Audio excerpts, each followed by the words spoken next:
అందరికీ నమస్తే. జీవితంలో ఎంత కష్టం వచ్చినా వదలకుండా పోరాడితే ఏదో ఒక రోజున ఖచ్చితంగా మనమే విజయానికి నిర్వచనంగా మారతాం. ఈరోజు మనం కష్టాల మధ్య నుండి లేచి ఎంతో అద్భుతంగా అంతర్జాతీయ క్రికెటర్గా ఎదిగినటువంటి సర్ జడేజా యొక్క జీవిత ప్రయాణం గురించి తెలుసుకునేటువంటి ప్రయత్నం చేద్దాం. రవీంద్ర జడేజా పరిచయం అక్కర్లేనటువంటి భారత్ క్రికెట్ యోధుడు అని మనందరికీ తెలుసు. ఆయన జీవితం ఎంతమందికి ప్రేరణ ఇస్తుందో లేదో తెలియదు, కానీ ఖచ్చితంగా ఆయన జీవితం ఒక చదవాల్సినటువంటి పుస్తకం. ఇక ఆలస్యం చేయకుండా వీడియోలోకి వెళదాం రండి. జడేజా 1988వ సంవత్సరంలో గుజరాత్లో జన్మించడం జరిగింది. ఆయన తండ్రి ఒక సెక్యూరిటీ గార్డ్ మరియు ఆయన యొక్క తల్లి ఒక నర్సుగా పనిచేసేది. ఆయన యొక్క తండ్రికి ఆయన్ని ఎప్పుడూ ఆర్మీ ఆఫీసర్గా చూడాలనేటువంటి ఆశ ఉండేది. వారిది సాధారణమైనటువంటి మధ్యతరగతి కుటుంబం అయినా కూడా వారి కలలు ఎంతో గొప్పగా ఉండేవి. తల్లి ఆశ మేరకు ఆమె జడేజాని ఒక క్రికెట్ అకాడమీలో చేర్పించడం జరిగింది. అయితే తండ్రి ఎప్పుడూ జడేజా యొక్క భవిష్యత్తు కోసం దిగులు చెందుతూనే ఉండేవాడు. జడేజాకి 17 సంవత్సరాల వయసు ఉండగా 2005లో ఆయన జీవితంలో ఒక కీలకమైనటువంటి దశ ఏర్పడింది. కీలకమైనటువంటి షాక్ గురయ్యేటువంటి ఓ సన్నివేశం జరిగింది. అది ఏమిటి అంటే జడేజా గారి యొక్క తల్లి 2005లో యాక్సిడెంట్తో మరణించడం జరిగింది. ఈ సంఘటన జడేజాను ఎంతగానో మానసికంగా కృంగిపోయేలా చేసింది. అలాగే ఆయన మానసికంగా ఎంతో బలహీనుడిగా మారిపోయి క్రికెట్ని వదిలించుకోవాలనే నిర్ణయానికి కూడా వచ్చాడు. ఓ దశలో ఒంటరిగా కూర్చున్న ప్రతి సందర్భంలో తల్లి యొక్క ఆలోచనలతో మానసికంగా హింసకు గురయ్యాడు జడేజా.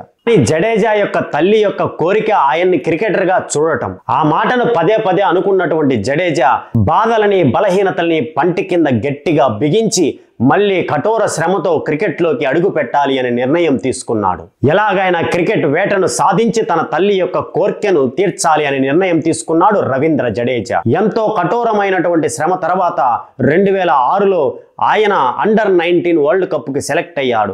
అలాగే 2008లో భారత్ అండర్-19 వరల్డ్ కప్ గెలవడంలో రవీంద్ర జడేజా ఎంతో అద్భుతమైనటువంటి సేవ అందించడం జరిగింది. అదే వరల్డ్ కప్లో ఆయన కేవలం 13 సగటుతో అత్యుత్తమైనటువంటి ఆటగాడిగా నిలవడం జరిగింది. ఆయన ఫీల్డింగ్లో ఆ మెరుపులు సైతం తన ముందు మోకరిల్లేంతటి వేగాన్ని సంతరించుకున్నాడు. అలాగే ఫస్ట్ క్లాస్ క్రికెట్ చరిత్రలోనే 3 ట్రిపుల్ సెంచరీలు సాధించినటువంటి ఏకైక భారత ఆటగాడిగా నిలవడం జరిగింది రవీంద్ర జడేజా. 2009లో అంతర్జాతీయ భారత్ క్రికెట్ కు సెలెక్ట్ అయినటువంటి రవీంద్ర జడేజా పెద్దగా రాణించలేకపోయి పెద్దల చేత ఎన్నో విమర్శలు ఎదుర్కొన్నాడు. అందులో ఘాటుగా అసలు ఈ వ్యక్తి క్రికెట్కే పనికిరాడు అనేటువంటి విమర్శను కూడా రవీంద్ర జడేజా ఎదుర్కోవడం జరిగింది. గెలవాలనే పట్టుదల మనలో ఉన్నప్పుడు ఒక్కొక్కసారి వెనకపడొచ్చేమో కానీ ఎప్పుడూ వెనకే ఉండిపోము అని చెప్పేందుకే జడేజా కెరియర్ ఒక అద్భుతమైనటువంటి నిదర్శనం. ఎన్నోసార్లు ఆయన భుజాలు మోకాళ్ళు గాయపడినప్పటికీ ఆయన దృఢ సంకల్పం ముందు అవి ఏమీ ఆయన చేయలేకపోయాయి. తన తల్లి కోరికను తీర్చాలనేటువంటి ఆశ ముందు అవన్నీ కూడా ఆయన ముందు మోకరిల్లిపోయాయి. సుదీర్ఘమైన ఆల్రౌండర్ క్రికెట్ చరిత్రలో దాదాపుగా 1151 రోజులు టెస్ట్ క్రికెట్ చరిత్రలోనే నంబర్ 1 ఆటగాడిగా నిలిచి ప్రపంచ రికార్డును సాధించాడు సర్ జడేజా. ఆయన 100 వికెట్లు పడగొట్టాడు, 1000 పరుగులు బ్యాటుతో రాబట్టుకున్నాడు.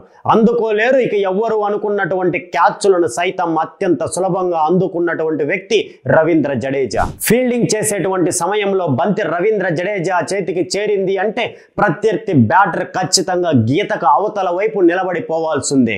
ఎందుకంటే విద్యుత్ కంటే వేగంగా వికెట్లను పడగొట్టేస్తాడు కాబట్టి రవీంద్ర జడేజా. ఆయన బ్యాటింగ్ చేస్తున్నప్పుడు ఏదో ఒక మైలురాయిని చేరుకున్నప్పుడు ఆయన బ్యాటు తిప్పేటువంటి తీరు సాధారణంగా ప్రతి ప్రేక్షకుణ్ణి ఎంతగానో ఆకర్షిస్తుంది, ప్రతి భారతీయుణ్ణి గర్వంగా తలెత్తుకునేలా చేస్తుంది. పేదరికంలో పుట్టినంత మాత్రాన మన కలను నెరవేర్చుకోలేము అన్నటువంటిది అబద్ధమని నిరూపించినటువంటి వ్యక్తుల్లో సర్ రవీంద్ర జడేజా గారు ఒకరు. 2008లో రాజస్థాన్ రాయల్స్ తరపున ఆయన ఐపీఎల్ కెరియర్ ని మొదలుపెట్టినప్పటికీ సుదీర్ఘంగా చెన్నై సూపర్ కింగ్స్ లో మహేంద్ర సింగ్ ధోని గారి నాయకత్వంలో ఎంతో రాటు తేలినటువంటి ఆటగాడిగా మారిపోయాడు రవీంద్ర జడేజా. కేవలం క్రికెటే కాకుండా 2022వ సంవత్సరంలో తన కుమార్తె పుట్టినరోజును సంతరించుకొని దాదాపుగా 101 సుకన్య సమృద్ధి సంయోజన అకౌంట్లను పేద ఆడపిల్లల తరపున ఓపెన్ చేసి ప్రతి అకౌంట్లోనూ 11,000 రూపాయలను డిపాజిట్ చేసి తన యొక్క గొప్ప మనసును చాటుకున్నాడు రవీంద్ర జడేజా.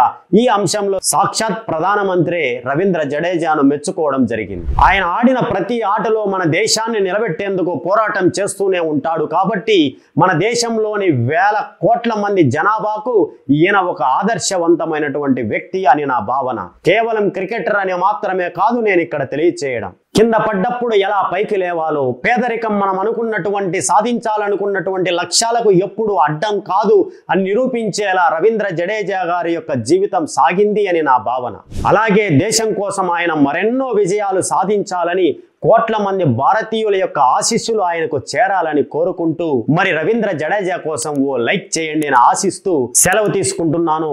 అందరికీ నమస్తే.